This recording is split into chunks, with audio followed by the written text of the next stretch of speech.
Today I'm going to show you how you can make your own pigment powders of any color and how you can make your own contrast medium or shade wash.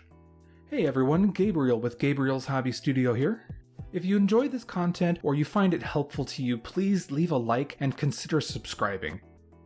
I'm putting this video together because I've got several projects coming up that are going to be using both of these materials, and instead of touching on how they're made in each video, I figured it'd be easier if I just went ahead, made this now, and then referred everyone to it later. On the screen here you can see everything that we're going to be using for the projects today. I'm going to show you how you can make your own pigment powders and your own shade wash or contrast medium that you can also scale up and alter in a small way to be a terrain wash and sealer. The materials that you're going to want specifically for the pigment powder. You're going to want artist pastels. Just make sure that these are not oil pastels because those will not work in the same fashion. Those are actually a different trick you can expect to see in a future video. You'll also need a couple of storage containers. Here I have a couple of old makeup containers, but you could use any other kind of jar with a lid or any kind of small Tupperware container. You'll also need a sealer for your powder. You can either use a workable fixative, which is what it is that I'm showing to you here, or a hairspray would work similarly. Artists who draw with pencil, charcoal, or pastels a lot will use a workable fixative to keep the powder on the surface, and that way they can go over top of it without smearing up the powder accidentally. You're also going to need an object to crush the pigment sticks into powder form. I'm using a hammer. You could use a hammer, you could use a can, rolling pin, cast iron, tire iron, doesn't matter, just get it crushed. For my purposes, I need a dark reddy orange color for rust, and I'm also going to need a yellow orange color for highlighting that rust. For the first one that I'm going to make, I'm going to use my burnt sienna pastel stick and half of my orange stick and put those into a Ziploc bag and begin hammering it to break it down into powder. Here was my first mistake. I used a dollar store snack size Ziploc for this, and the plastic that's in those snack size bags is way too thin and the sharp points of the pastel broke through the plastic and I ended up getting pigment powder over my desk and it's also on my hammer. I would recommend using a thicker plastic Ziploc for this process. I would not recommend double bagging, as I did try that as well. It just seemed to be more messy that way. Now continue to hammer it down until you've got it into a fine dust consistency. When it's done, you can go ahead and put it into your container.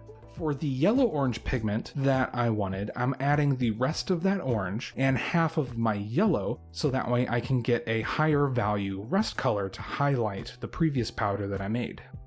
The benefit to using these artist pigments over buying your own pigment powders is the cost and variety of colors that you can choose from. Looking into buying pigments, you can get a small amount, the same as what I have in the makeup jar, for $5 to $10.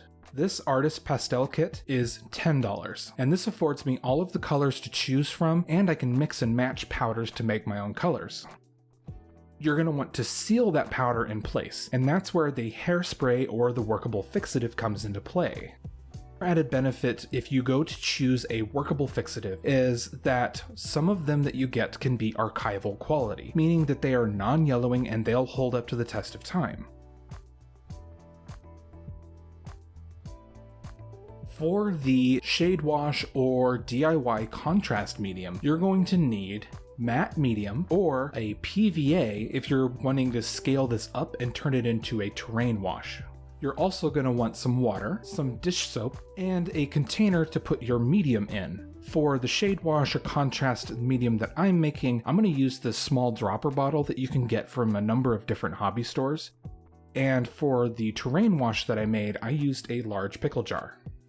Now for the DIY contrast medium or shade wash, let's start out by getting the parts measured out. In this particular dropper bottle, it works out perfectly that one part of the medium and one part of the water is enough room for me to still have enough to shake everything together. If you don't want to use a parts method for measuring this out and you would much rather measure it, you can use 30 milliliters as a substitute for a part. Next, you can go ahead and add your one part of water to the mix and then try and get as much of the material from that funnel down into the container as well. Wait. Stop.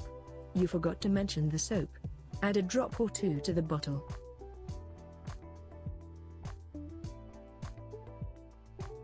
Earlier, I had stated that you could scale this up to be a terrain wash.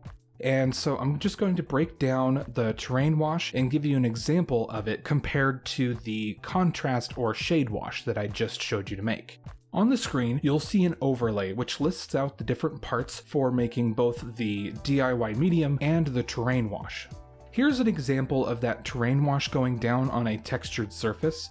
As comparison to the terrain wash, I'm going to take some of that shade and a drop of blue ink and then put that just below so you can see how the two interact on a textured surface. All in all, these are two really easy things that you can do to add a little bit more to your hobby. Both of them are extremely cheap and things that you can use for other projects. That big bottle of medium that I got, that can make a ton of shade wash or contrast medium, or I could use that to help thin out my paints when doing larger terrain pieces. And those pastels give me the ability to apply a colored powder over any of my surfaces with almost any color that I can mix together.